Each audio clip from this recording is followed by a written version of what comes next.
reka nkubwire rero sheri, ibintu bikenewe hano ndabona ari byinshi. Ko urabona hano nanditse amakesi byibura 30. Yego. Ubwo ni 20 ya Bralirwa ni 10 asanzwe. Ni 10 asanzwe. Mbo hano nandika firigo y'ibihumbi byibura 250. Yego.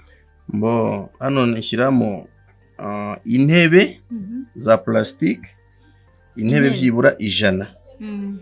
Hano nshyiramo ibi byo nibyo bisanzwe by'ibirahure n'ibiki.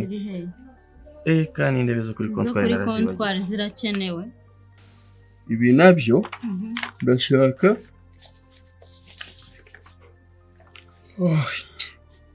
ndananiwe. Nyine reka tubirangize. Ibi nabyo ndashaka uyu munsi birare birangiye. Kangubwire rero sheri, amafaranga twasabye kuri banki ni make. Ndagiye ibintu byose byavamo. Ntago byavamo ariko nanjye hari utwo nabitse ndibuze kukongerera, ntacyo tubikore birangiye. Sure. Nangahe yazane nyine mbwira rangahe tumenye byose yabarira. Iryo ni ibanga ry'abagore ndaje ndayakwereka mu kanya. We bibare ibibura ndabikora. Okay. Noneho nongereho intebe za kontwari. Yego. Intebe za kontwari zingahe? Byibura 10. 10? Yeah. Ese wagize nk'8. Ariko tugira 10. Yego.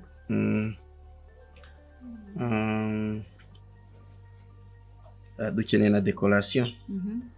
Indani muri kontwari y'amatara.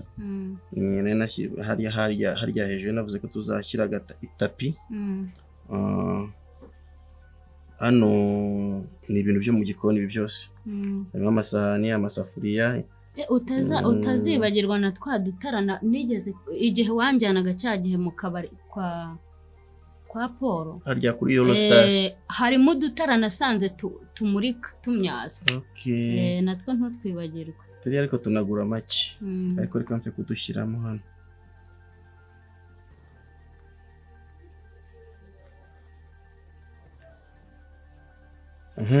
Mbwira ikindi umuntu yakongeramo cyangwa se yakuramo.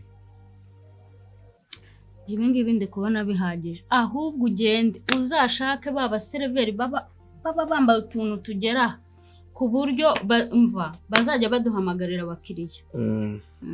Oya abaseriveri bo barahari. Byo uzanabazana ko ngewe urabizi ikibazo twagiranye ubushize cy'abakobwa b'abaseriveri. Sinshaka ko bizongera kubaho. Nzabishakira ndabizi.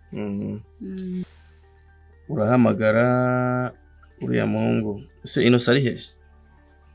Inosa we ntugire ikibazo turi bumubone. Afata imodoka ahita ajya kubipakira.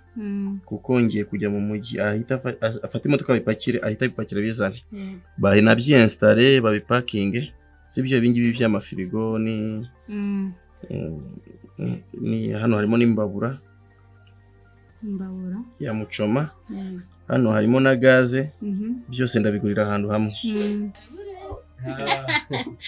Karibu rwose. Tumeze neza. Niwe neza na Grafre. Yego. Nese Grafre. Meze fresh kabisa. Se aba bashyitsi bari baguhamagayera. Karibu reka tubazanire. Ariko bamwe ko tuta tuhaca. Reka tubazanire duce. Kabisa. Nguyu ni Grafre wanjye. Kandi nakubwiraga cyagiye nari nashyira stat kambwira ngo uyu nguyu kabisa. Na Grafre uyu nguyu ni sheri wanjye ndabikubwira wenda na anti yahageze sibyo kugira ngo tuganire neza. Kabisa. Ni sheri wawe? Sheri wanjye. Grafre mwaye muri aho ariko hanga mu rugo nta kibazo. Nta kibazo. Nanjye za business iracyameze neza nta kibazo, ndagenda nkora gake gake ukagenda byiyongera. Nta kibazo kabisa. Ahubwo ejo bundi ngo Rwanda Revenue yari yagufungiye. Ndamukishyura imisoro. Usize ko byagenze. Ruba riraje. Usigaye mwitwara nabi. Ntabwo biba byoroshye.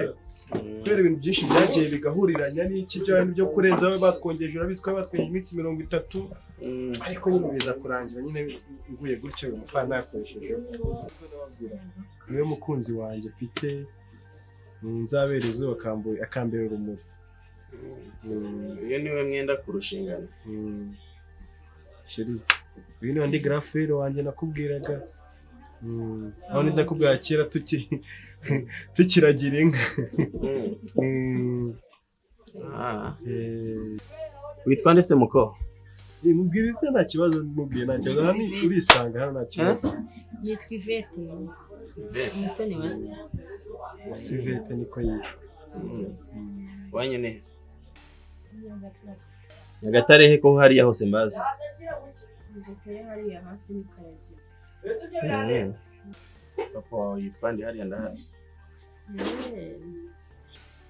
yitwa David Rudasingwa uri umukobwa wa Rudasingwa uriya David ese isko ibibazo yari afitanye na Karasira by'amasambu n'inka byaje gukemuka gute ntabwo byinshi by'inzika ngo by'ibibazo by'amafaranga ntabone kubana n'abandi afite byinshi byo gukora mubwira nta kibazo sheri sineka kumenya ni ngombwa 21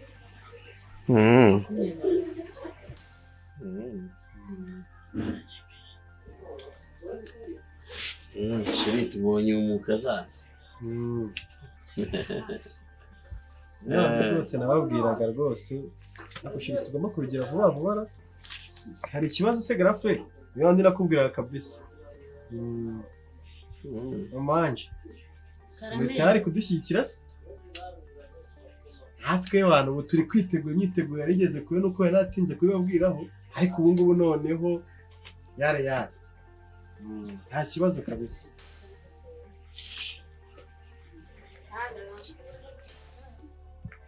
uyu niwe nababwiraga rero niwe mukobwa uzamara irungu niwe uzambera izuba nkamubera urumuri n'umwana w'umuhungu uzi nk'abafite iwabo amata ni uko uzajya ngo amata gutya nkashishize ariko Vincent ujya wibuka ko okay mugende ugaruke tuganire ho gatoya uze kugaruka tuganire ntacyo natwe ari ibintu twari turimo ariko uherekeza umushyitsi uhita ugaruka ndagushaka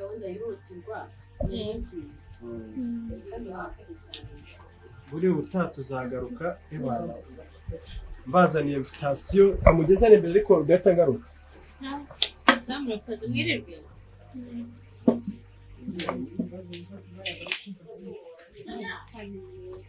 uzi ko twebwe mu bihe byacu nanjye numiwe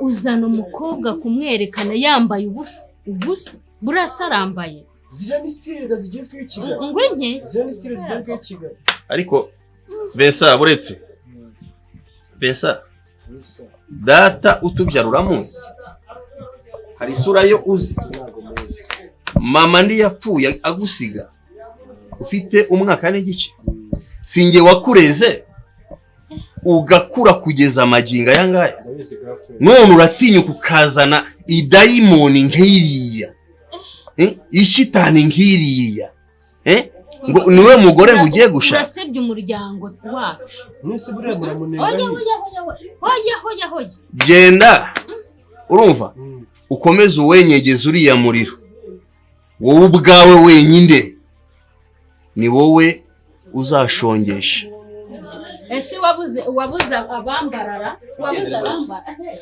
umaze kugeraho wakifatira ibyemezo ariko ibyerekeranye no kubaka urugo ubonye ukuntu ubanza ubitekereze ndamukunda kandi mba numva nzamupfira umukobwa arahindukira kandi barakurutugo ntacyo mbizi injira mureka Besa uzabyica. Hello guys, abazi igishinwa ni niha abigihene ni Brigadier. Ngira ngo namwe mubonye ko umukino ugenze. ushobora gukundana n'umukunzi wawe ariko bitewe n'imyitwarire yawe cyangwa se yiwe ikazatuma utabaho neza ejo hazaza ndetse n'ubu ngubu. Ngira ngo mubonye uko umukino ugenze kuri Yvette, uburyo yitwaye imbere y'umuryango wa Vince. Ese mwebwe mubibona mute? Ese wari uzi ko imyitwarire y'umuntu ishobora kugukemesha bituye muri sirenge z'iki gihe ukabona ejo hawe hazaza hawe harapfuye? Mubibona mute? Kora subscribe, kore like, ukore comment niba na ngombwa, usharinge bagenzi bawe mu group bamo. Ubundi mwapagaye. Murakoze cyane, amahoro y'Imana bane namwe. Dukomeza kwirinda covid, twubahiriza amabwiriza.